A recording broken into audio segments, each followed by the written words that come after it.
அஸ்ஸலாமு அலைக்கும் வரஹ்மத்துல்லாஹி வபரகாத்துஹு. இந்த நிகழ்ச்சியின் வாயிலாக நம்ம திருக்குர்ஆன் வசனங்களை எவ்வாறு புரிந்து கொள்வது அப்படிங்கிறத முதல்ல சொல்லிட்டு உங்களுடைய கேள்வி பதில் செக்ஷனுக்கு வந்துடுவோம். இப்போ திருக்குர்ஆன் வசனங்களை பொறுத்த வரைக்கும் நாம் யாருமே அரபு மொழியை அந்த இலக்கண சட்டங்களோடு படித்து புரிந்தவர்கள் கிடையாது. அரபு ஓத வேணா ஓரளவுக்கு பயிற்சி எடுத்திருப்போம், தமிழாக்கத்தை படித்து புரிந்து கொள்ளலாம். அப்போ இன்னைக்கு தமிழாக்கம் வந்துருச்சு. இதை எப்படி புரிஞ்சுக்கிறது?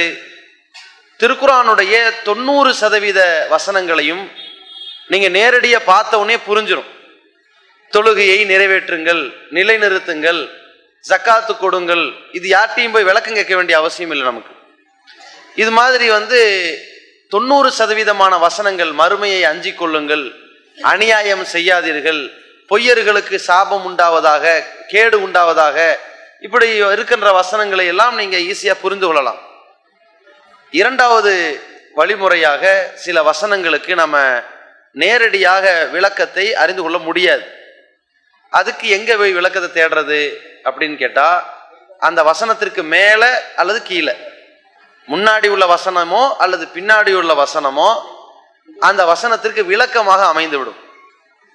இப்ப குர்ஆன்ல அல்லாஹ் ரப்புல் ஆலமீன் அல் காரியா அப்படிங்கிறான், உள்ளத்தை ஓங்கி அடிக்கக்கூடியது, திடுக்கிட செய்யுகிற நிகழ்ச்சி அப்படின்னு அதுக்கு அர்த்தம். அப்ப திடுக்கிட செய்யும் நிகழ்ச்சின்னா அது எதை பத்தி சொல்லப்பட்டிருக்கு? இந்த ஊர்ல இப்போ நடந்துகிட்டு இருக்கிறத பத்தி சொல்லப்படுதா, நடந்ததை பத்தி சொல்லப்படுதா, இல்லை நடக்க போறதை பத்தி சொல்லப்பட்டிருக்குதான்னு தெரியல. எப்படி புரிஞ்சுக்கிறது? இறைவனே விளக்கம் கொடுத்துருவான். மல்காரியா, திடுக்கிட செய்யும் நிகழ்ச்சினா என்ன? ஒமா அதுராக்க மல்காரியா, திடுக்கிட செய்யும் நிகழ்ச்சி என்றால் உனக்கு எப்படி தெரியும்? அது என்னன்னு இப்ப நான் உனக்கு சொல்லிதான் தெரியும். அல்லாஹ்வே சொல்லி கொடுத்துருவான். யௌம யகூனுன் நாசு கல் ஃபராஷில் மபசூஸ், அந்த நாளில் மக்கள் சிதறடிக்கப்பட்ட ஈசல்களாக ஆகிவிடுவார்கள். இப்ப உலக அழிவு நாளை பத்தி அல்லாஹ் சொல்றான் அப்படின்னு முதல்ல மூடலாக தெரியாத விளக்கம் பிறகு தெரிஞ்சிருச்சு. இப்படி அல்லாஹ் என்ன செய்கின்றான்? குர்ஆன் வசனங்களுடைய அந்த வடிவத்தை வைத்திருக்கிறான். இது இரண்டாவது வழி. மூணாவது வழிமுறை, இப்ப குர்ஆன் வசனத்திற்கு நேரடியாக நமக்கு விளக்கம் தெரியல. அப்ப எப்படி இதற்கான விளக்கம் இருக்கும் என்று நாம என்ன செய்ய முடியாது, உண்டாக்கி சொல்லக்கூடாது. இதுக்கு இதுதான் விளக்கம் வெளிப்படையா தெரிஞ்சா சொல்லிடலாம். மூடலாக நாம உண்டாக்கிடக்கூடாது. உதாரணத்துக்கு அல்லாஹ் தன் திருமறை குர்ஆன்ல ஒமின் ஷர்ரி நஃபாசாத்தி ஃபில் உகத் அப்படின்னு ஒரு வசனத்தை குறிப்பிடுறான். எல்லாருக்கும் தெரிஞ்ச வசனம் தான். முடிச்சுகளில் ஊதக்கூடிய தீய சக்திகளை விட்டு பாதுகாவல் தேடுகிறேன் அப்படின்னு சொல்லி கேட்கக்கூடிய ஒரு பிரார்த்தனை குல் பி ரப்பில் ஃபலக் என்று தொடங்குகிற சூறால இருக்குது. இப்ப நமக்கு வெளிப்படையா பார்க்கிறோம், புரியல. முடிச்சுகள்னாலும் எந்த முடிச்சை பத்தி சொல்லப்படுதுன்னு தெரியல. அதுல ஊதக்கூடிய தீய சக்திகள் அப்படின்னா என்னன்னு புரியல. இப்ப நாமவே இது மந்திரவாதிகளை பத்தி சொல்லப்படுது, அல்லது மாமியாரை பத்தி கணவன்கிட்ட சொல்லி கொடுக்கிற மருமகளை பத்தி சொல்லப்படுது, முடிச்சுன்னா தலையண மந்திரம்னு இஷ்டத்தில் இடக்கூடாது. இப்ப அதுக்கு நேரடியாக நமக்கு இப்ப புரியல. சரி, அதுக்கு முன்னாடி பின்னாடி ஏதாவது விளக்கம் இருக்குதா? இல்ல. அப்ப இது யாரு சொல்லுவா இந்த விளக்கத்தை? ரசூலுல்லாஹ் சொல்லிடுவாங்க. ஏன்? அல்லாஹ்வே குர்ஆன்ல அப்படிதான் சொன்னான். எப்படி சொல்றான்? நபிகள் பெருமானார் ஸல்லல்லாஹு அலைஹி வஸல்லம் அவர்கள் குர்ஆனை மனப்பாடம் பண்ணாங்க இல்லையா? அவங்க மனப்பாடம் பண்ணதுக்கும் நாமெல்லாம் மனப்பாடம் பண்றதுக்கும் ஒரு முக்கியமான வித்தியாசம் இருக்கு. என்ன வித்தியாசம்னா, நம்ம மனப்பாடம் பண்றதா இருந்தா உங்களுக்கு நான் சொல்லி கொடுத்து நீங்க என்கிட்ட ஒப்பிச்சு காட்டி ஒரு 10-15 வாட்டி வாசிச்சு காட்டி பிறகு நீங்க வீட்டுல போட்டு மீண்டும் மீண்டும் வாசிச்சு பார்த்து மனப்பாடம் பண்ணிக்கணும். எப்பவெல்லாம் மறக்கிற மாதிரி தெரியுதோ அப்பெல்லாம் மனப்பாடம் பண்ணணும். இதுதான் நம்ம மனப்பாடம் பண்ற விதம். ஆனா ரசூலுல்லாஹி ஸல்லல்லாஹு அலைஹி வஸல்லம் மனப்பாடம் பண்ற விதம் என்னன்னா, இப்போ லேட்டஸ்டா போன்ல ஒரு ஆட்டோ ரெக்கார்டிங் வந்திருக்குல்ல, செக் பண்ணி செட் பண்ணலாம் வேணாம், ஏற்கனவே அது செட்டிங்ல இருக்கும். நீங்க என்ன பேசினாலும் அது உங்கள்கிட்ட சொல்லி ஒப்பிக்கலாம் செய்யாது, அது ரெக்கார்ட் ஆகிக்கும். அது மாதிரி ரசூலுல்லாஹ்வுடைய உள்ளத்திற்கு அல்லாஹ் வைத்திருக்கின்றான். ஜிப்ரீல் அலைஹிஸ்ஸலாம் ஓதுவாங்க, ரசூலுல்லாஹ் திருப்பி கூட சொல்ல தேவையில்லை, இப்படியே கேட்டா போதும், அது அப்படி மனப்பாடாய் போயிடும். எவ்வளோ பெரிய வசனமாக இருந்தாலும் மனப்பாடாயிரும். நமக்கு அப்படி இல்லை, ஆனா ரசூலுல்லாஹ்க்கு அப்படி.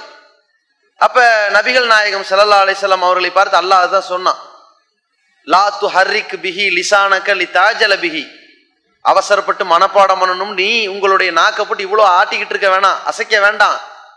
இன்ன அலைனா ஜம்அஹு வ குர்ஆனா, இந்த குர்ஆனை ஒருங்கிணைத்து தொகுப்பதும் அதை ஓத வைப்பதும் எங்க பொறுப்பு, அல்லாஹ் பொறுப்பெடுத்து கொண்டான். ஃபஇதா கரஅனாஹு, நம்ம ஓதுவோம்னா ஜிப்ரீல் ஓதுவாரு. ஃபத்தபி குர்ஆனா, முகமதே நீங்க என்ன செய்யணும்னா அந்த ஓதுறத மட்டும் கவனிச்சுக்கிட்டே வாங்க, அது போதும், அது ஆட்டோமேட்டிக்கா உள்ளத்துல பதிஞ்சிரும். இது ரசூலுல்லாஹ்க்கு மட்டும், நமக்கு இல்லை, அப்படி பதிஞ்சிரும். சும்ம இன்ன அலைனா பயானா, பிறகு அந்த வசனங்களுக்கு விளக்கம் ஒன்று தேவைப்படுதுல, அதையும் நம்ம தான் சொல்லிக் கொடுப்போம், நீங்க கவலைப்பட வேணான்ட்டு அல்லாஹ். இந்த அடிப்படையில ரசூலுல்லாஹி ஸல்லல்லாஹு அலைஹி வஸல்லம் மனப்பாடம் செய்து கொண்ட திருக்குரான் வசனங்களை, மனப்பாடம்னா மனதில் பதிந்து விட்ட திருக்குரான் வசனங்களை சஹாபாக்களுக்கு சொன்னாங்க, சஹாபாக்கள் மனப்பாடம் பண்ணிக்கிட்டாங்க, வாழையடி வாழையாக மனப்பாடம் பண்ணிட்டு வந்துட்டு இருக்கிறோம். இது குரான் வசனத்தை எடுத்தாச்சு. இப்ப அதுக்கான விளக்கத்தை ரசூலுல்லாஹ்ட்ட தான் எடுக்க முடியும். அப்ப எதற்கு விளக்கம் கிடைக்கலையோ அதுக்கு ரசூலுல்லாஹ் சொல்லிடுவாங்க. அப்ப முடிச்சுகளில் ஊதும் தீய சக்திகள்னா ஹதீசுகளை தேடும்போது ரசூலுல்லாஹ் சொன்ன செய்தி இருக்கிறது. உங்களில் ஒருவர் உறங்குகிற பொழுது ஷைத்தான் அவருடைய பிடரியில் 3 முடிச்சுகளை போடுகிறான், அப்பொழுது ஊதுகிறான். எப்படி ஊதுகிறான்? முடிச்சுன்னா உண்மையில கழுத்துல போட்டு கட்டுறது இல்லை, கயிறு இல்லை, இலக்கியமா எப்படி ஊதி விடுறான்? நல்ல நீளமான இரவு இருக்கிறது, நல்லா தூங்கு, ஒன்றும் பிரச்சனை இல்லை அப்படின்னு சொல்றான்.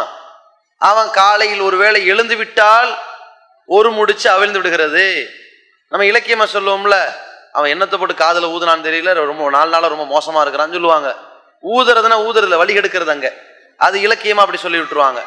அப்ப சில இடத்துல குரூப்பிசம் பண்ணி குழப்பம் பண்ணி விட்டுருவாங்க, டேய் அவன் என்னடா வந்துட்டு காதுல ஊதி விட்டான் அப்படிம்பாங்க. அது மாதிரி சைத்தான் ஊதி விட்டான், நல்லா தூங்கு, சுபுக்கு எந்திரிக்காதேன்னு. அதுதான் அந்த 3 முடிச்சு.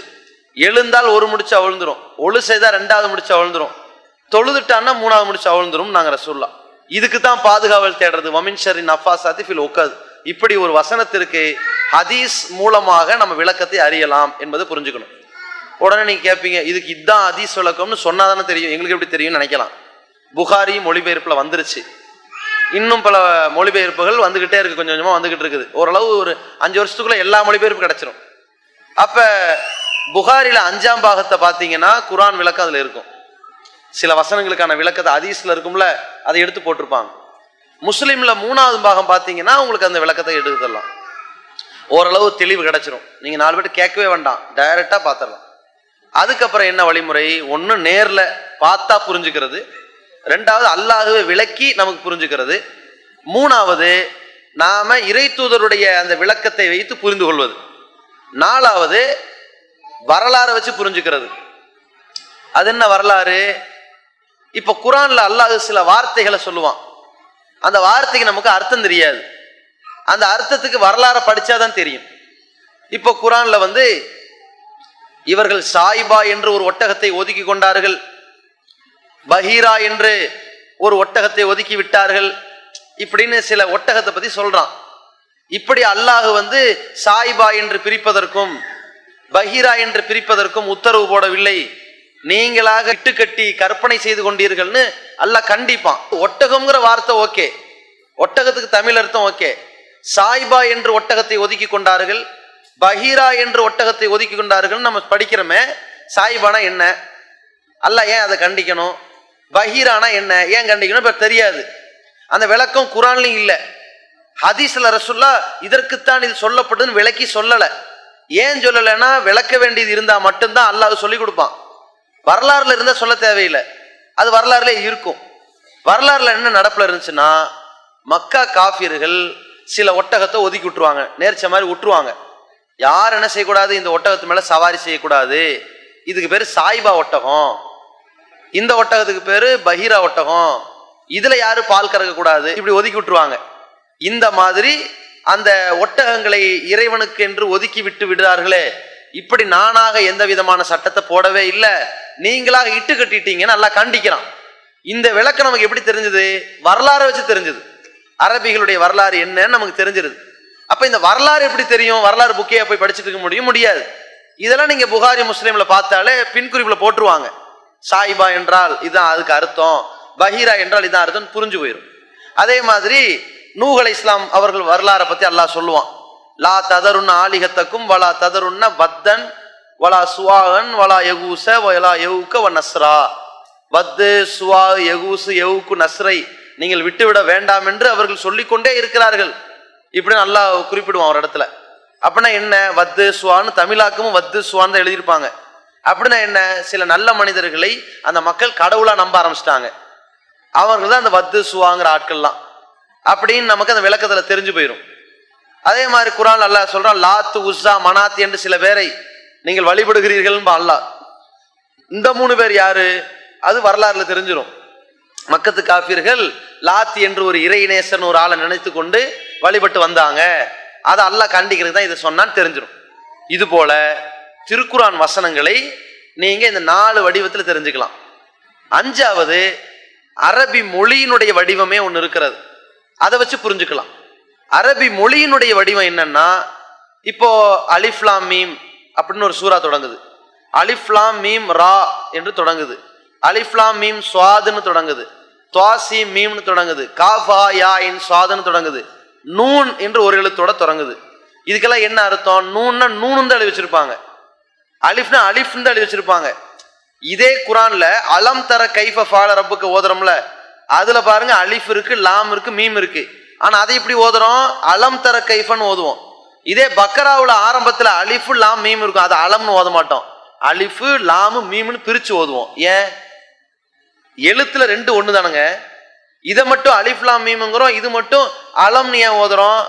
அந்த ஓசை வடிவத்துல குர்ஆன் அப்படி இறங்குச்சு. இது அலிஃப் லாம் மீம்னு இறங்குச்சு, அது அலம்னு இறங்குச்சு. ஏன்னா குர்ஆன் எழுத்து வடிவத்துல வந்த வேதம் இல்லை, ஓசையில வந்த வேதம்.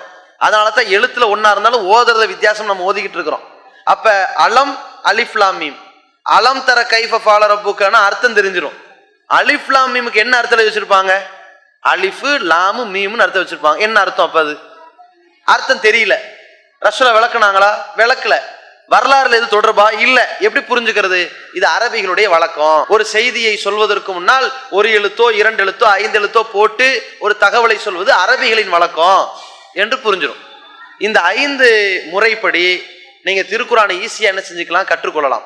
திருக்குர்ஆன் கலையை கற்றுக்கொள்ளலாம். திருக்குர்ஆனை பற்றி படித்து மக்களுக்கு தஃப்சீர் பண்ணலாம், பிறருக்கு எடுத்து சொல்லலாம். அதை பற்றிய சட்டங்களை எல்லாம் நீங்க ஈஸியா புரிஞ்சுக்கலாம். இது ஷார்ட்டா மார்க்கத்தை அறிகிற ஒரு வழி. இதே மாதிரிதான் ஹதீஸ். சரிங்களா? இது நாம இந்த எளிய மார்க்கத்தை எளிய முறையில நாமும் அறிந்து அடுத்தவர்கள் அறிவிக்கணும்ல, அதற்கான ஒரு கலை. இப்ப நீங்க ஒரு 1/2 மணி நேரத்துல ஆலிம்சா ஆகிறதுக்கான ஒரு வழிமுறை உங்களுக்கு சொல்லியிருக்கிறோம். முயற்சி நீங்க தான் பண்ணிக்கணும். சரி.